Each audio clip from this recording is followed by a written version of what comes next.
কন্যা ৰাশি জাতক জাতিকাসকলৰ এপ্ৰিল মাহৰ সম্পূৰ্ণ ৰাশিফল শিতানটো আজিৰ ভিডিঅ'টোৰ যোগেদি আমি সুন্দৰভাৱে জানি লওঁ আহক।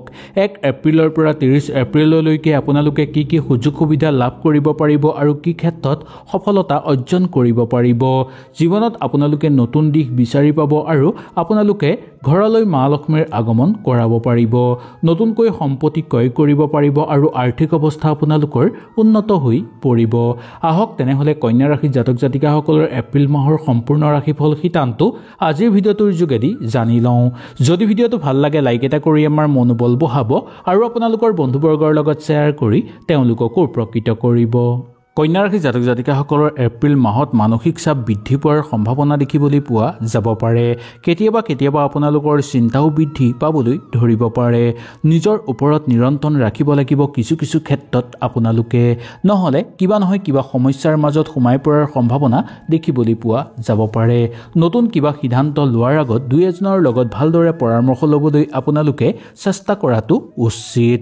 মানসিক ক্ষেত্ৰত আপোনালোক অলপ শক্তিশালী হৈ পৰিব যদিও মানসিক চাপ বৃদ্ধি পোৱাৰ সম্ভাৱনা আপোনালোকৰ দেখিবলৈ পোৱা যাব। নিজৰ ওপৰত নিয়ন্ত্ৰণ ৰাখিবলৈ চেষ্টা কৰিব। আত্মবিশ্বাস কিন্তু আপোনালোকৰ বৃদ্ধি পাবলৈ ধৰিব। নতুনকৈ কিবা কাম কৰিব বিচাৰিলে আয় বৃদ্ধি হ'বলৈ ধৰিব। আপুনি নিজক আকৰ্ষণীয় পাত্ৰ কৰি তুলিব পাৰিব আৰু বুদ্ধিমত্তা আপোনালোকৰ বিকাশ ঘটিবলৈ ধৰাৰ যোগ দেখিবলৈ পোৱা যাব পাৰে। নতুনকৈ কিবা মাংগলিক অনুষ্ঠান যদি ঘৰত অনুষ্ঠিত কৰিব বিচাৰে তেনেহ'লেও আপোনালোকৰ কাৰণে এই মাহ মংগলময় বুলি ক'ব পৰা যায়। প্ৰত্যেক দিনবোৰ প্ৰেমৰ কাৰণে আপোনালোকৰ সুন্দৰ হৈ পৰিব আৰু প্ৰেম প্ৰণয়নৰ ক্ষেত্ৰতো আপোনালোকে সংগ সুখ অনুভৱ কৰিব পৰাৰ যোগ দেখিবলৈ পোৱা যাব পাৰে। দৈনন্দিন কাম কাজৰ লগত জড়িত লোকসকলৰ কাৰণে কৰ্মক্ষেত্ৰত মধ্যম হিচাপে পাৰ হ'বলৈ ধৰিব। তথাপিও আৰ্থিক ক্ষেত্ৰত আপোনালোকৰ উন্নতি বৃদ্ধিৰ যোগ দেখিবলৈ পোৱা যাব পাৰে। উচ্চ পদবীৰ লাভৰো সম্ভাৱনা আপোনালোকৰ দেখিবলৈ পোৱা যাব পাৰে।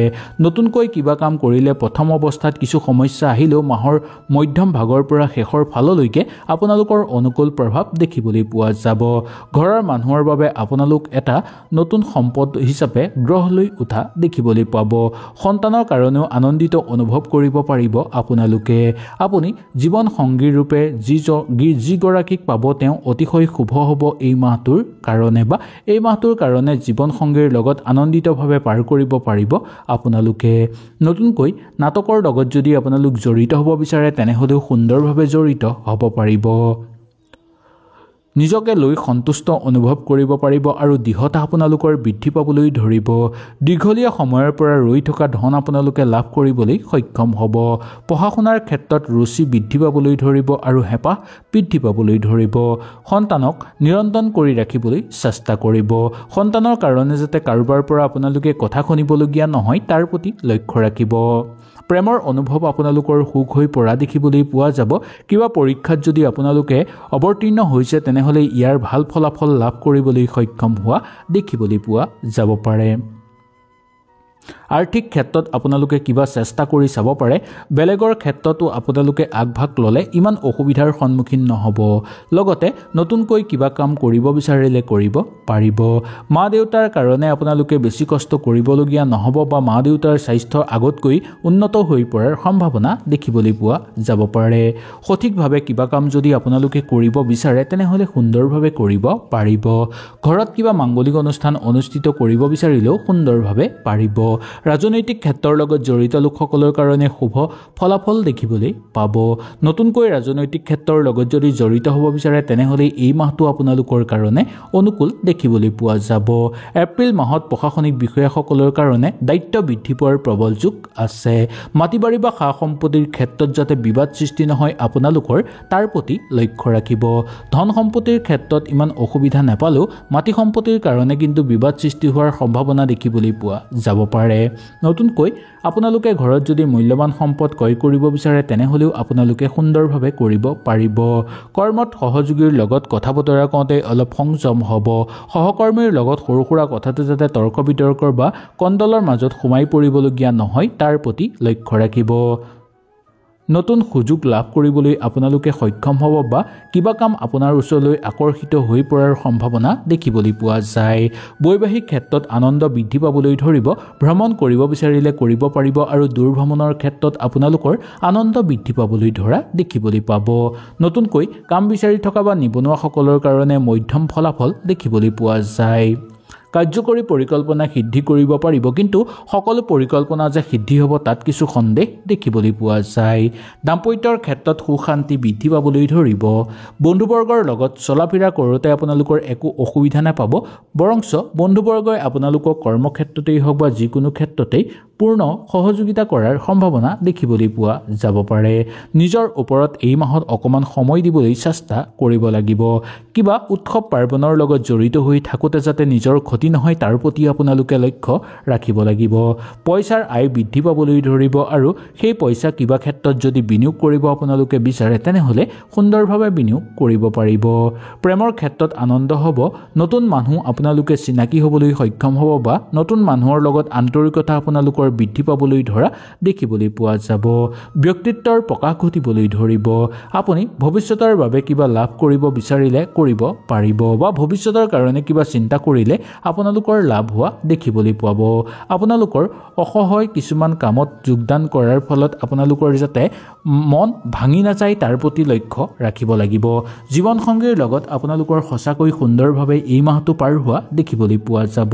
আপোনালোকৰ দাম্পত্যৰ অনুভৱ অতিশয় সুন্দৰ হৈ পৰা যোগ দেখিবলৈ পোৱা যায়। যিকোনো বস্তু কিনাৰ ক্ষেত্ৰত দুই এবাৰ ভালকৈ লগৰ লগত বা বন্ধুবৰ্গৰ লগত নাইবা ওচৰ চুবুৰীয়াৰ লগত ভালদৰে আলোচনা কৰিব। তাৰপিছতহে আপোনালোকে তেনেধৰণৰ বস্তু ক্ৰয় কৰাটো উচিত। সমস্যাৰ মাজেদি আপোনালোকে কিছু ক্ষেত্ৰত পাৰ হ'লেও মাহৰ মধ্যম ভাগৰ পৰা শেষৰ ফাললৈ আপোনালোকৰ উন্নত যোগাযোগ দেখিবলৈ পোৱা যাব পাৰে। ওচৰ চুবুৰীয়াৰ লগত থাকোঁতে ইমান অসুবিধাদায়ক সমস্যা আপোনালোকৰ হৈ নপৰিব। খেল ধেমালি কৰা লোকসকলে মাথো স্বাস্থ্যৰ প্ৰতি অকণমান লক্ষ্য ৰাখিব। ভৰিত বা মূৰত আঘাতপ্ৰাপ্ত হোৱাৰ সম্ভাৱনা দেখিবলৈ পোৱা যাব পাৰে। অতিথি আলহীৰ পৰা আপোনালোকে সুপৰামৰ্শ লাভ কৰিবলৈ সক্ষম হ'ব।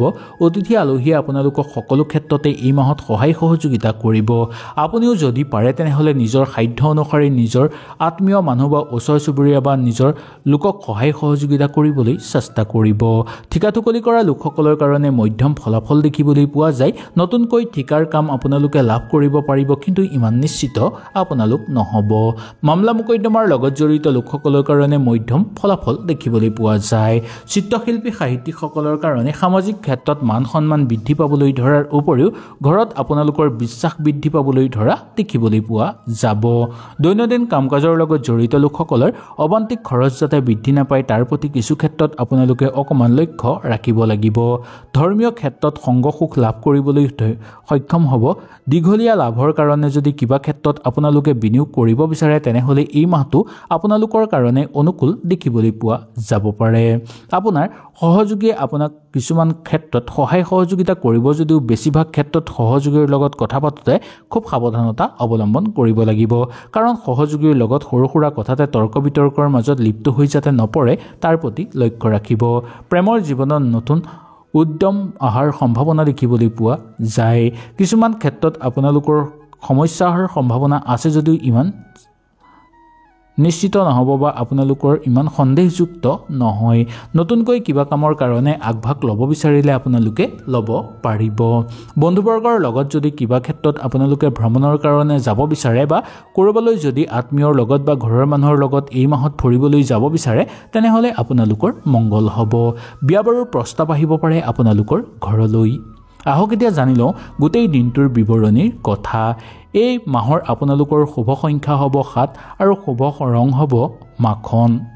স্বাস্থ্যৰ ক্ষেত্ৰত আপোনালোকৰ অনুকূল দেখিবলৈ পোৱা যাব, তথাপিও আপোনালোকৰ মানসিক চাপ বৃদ্ধি পোৱাৰ কিছু ক্ষেত্ৰত সম্ভাৱনা দেখিবলৈ পোৱা যায়। ধন সম্পত্তিৰ কাৰণে কিন্তু সমস্যা নাথাকিলেও সম্পত্তিৰ কাৰণে বিবাদ হোৱাৰ সম্ভাৱনা আছে। পৰিয়ালবৰ্গৰ মাজত সুখ শান্তি বৃদ্ধি পাবলৈ ধৰিব। প্ৰেমৰ ক্ষেত্ৰত আপোনালোকৰ শুভ দেখিবলৈ পোৱা যায়। চাকৰিৰ ক্ষেত্ৰত গতানুগতিক হিচাপে পাৰ হোৱা দেখিবলৈ পাব। কিছু ক্ষেত্ৰত ব্যস্ততা বৃদ্ধি পাবলৈ ধৰিব চাকৰিয়ালসকলৰ, কিন্তু নিবনুৱাসকলৰ কাৰণে অনুকূল বা মধ্যম হিচাপে পাৰ কৰিব পাৰিব। দাম্পত্য জীৱনত শুভ হিচাপে পাৰ কৰিব পৰাৰ যোগ দেখিবলৈ পোৱা যায়। হয়তো এই ভিডিঅ'টোৰ যোগেদি আপোনালোকে সুন্দৰভাৱে বুজি পালে। যদি কিবা অসুবিধা পালে নিশ্চয় মোক তলত কমেণ্ট কৰি জনাব। তেনেহ'লে আজিলৈ আপোনালোকৰ ওচৰৰ পৰা বিদায় লৈছোঁ। কালিলৈ পুনৰ আপোনালোকক লগ পোৱাৰ প্ৰতিশ্ৰুতিৰে আজিলৈ নমস্কাৰ।